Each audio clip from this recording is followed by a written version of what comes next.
Derecho posclásico romano. Llamamos derecho posclásico al que rigió durante la etapa del dominato, en los años 285 a.C. hasta el 565, fecha en el que Roma cae en el poder de los bárbaros. Esta época se caracteriza por la decadencia de justicia.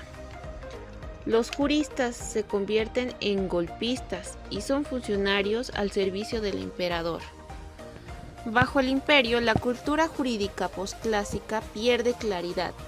Los juristas se limitan a la fusión y simplificación de los sistemas de fuentes clásicos, que son integrados por el ius civil, el ius gentium, el ius honorario. En este momento histórico, el término ius pierde su carácter clásico para quedar entendido como el derecho que desarrolló la jurisprudencia, iura, adquiriendo el término leyes, el significado del derecho que nace directamente del poder del emperador por medio de las constituciones imperiales. A partir del año 212, todos los habitantes del imperio, fueran o no romanos, pasaron a ser poseedores de la ciudadanía romana, por el solo hecho de habitar en el territorio del imperio romano. El derecho del periodo posclásico se caracteriza por la influencia de las tendencias del vulgarismo, la recopilación de las fuentes clásicas y la separación entre el derecho oficial y la constitución imperial y la práctica. El vulgarismo representa la reacción popular y la tendencia práctica frente a las nociones teóricas y complejas. El derecho vulgar del Bajo Imperio aparece como resultado de la simplificación y corrupción del derecho clásico y su adaptación a la práctica provincial. La ley de las citas supone un reconocimiento de vulgarización que se había venido en la operación de las obras de los juristas más reconocidos. En el año 426 después de Cristo, Valentino III produce a los juristas a los 5 más reconocidos: Paulo, Ulpiano, Gallo y Pampiano. En una nueva relación de la ley, se añade que también podían ser alegados en juicio las opciones de aquellos juristas que fueran citados por estos 5. La producción del derecho en el periodo posclásico. El proceso de concentración de la producción del derecho en las manos del emperador, ya comenzando en el transcurso del periodo clásico, se realiza completamente en la época posclásica, la única fuente viva de derecho. Está ahora constituida por las constituciones imperiales, definidas por supuesto como leyes. Paralelamente, el control sobre la aplicación del derecho pasa también a manos de la burocracia imperial.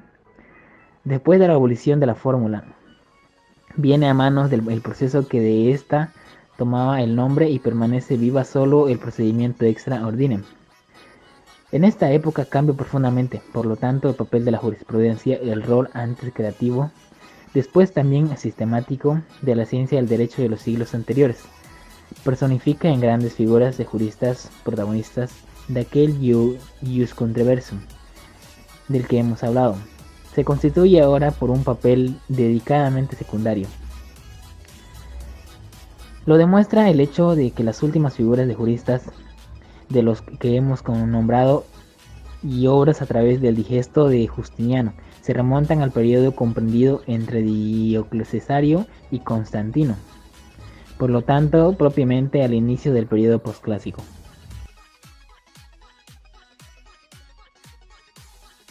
Teóricas y complejas. Compilaciones postclásicas.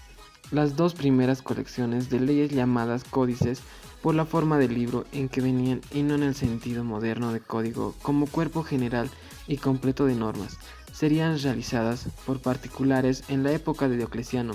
Son las siguientes: Codex Gregorianus, redactado en Oriente en el año 292 después de Cristo.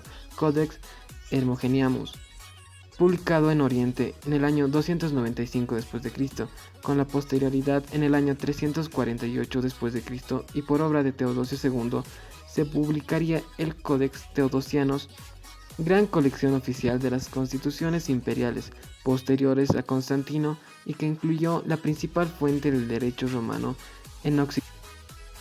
Siglo 41. En las compilaciones, las leyes imperiales Hermogeniano reunió una colección de respuestas de Diocleciano de los años 293 y 294. En las compilaciones de Iura u obras jurisprudenciales, un compilador anónimo hizo un resumen de las obras de Paolo con otras de la jurisprudencia clásica de llamadas Pauli Sentencia.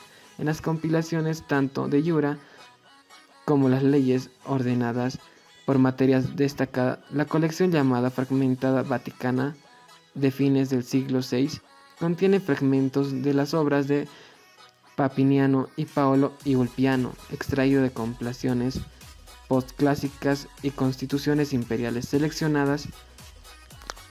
Las fuentes del antiguo derecho posclásico están solidificadas, aunque el derecho originado por ellos sigue en vigor. A él se opondrá un nuevo derecho cuya fuente de producción única es el emperador, a través de sus constituciones imperiales.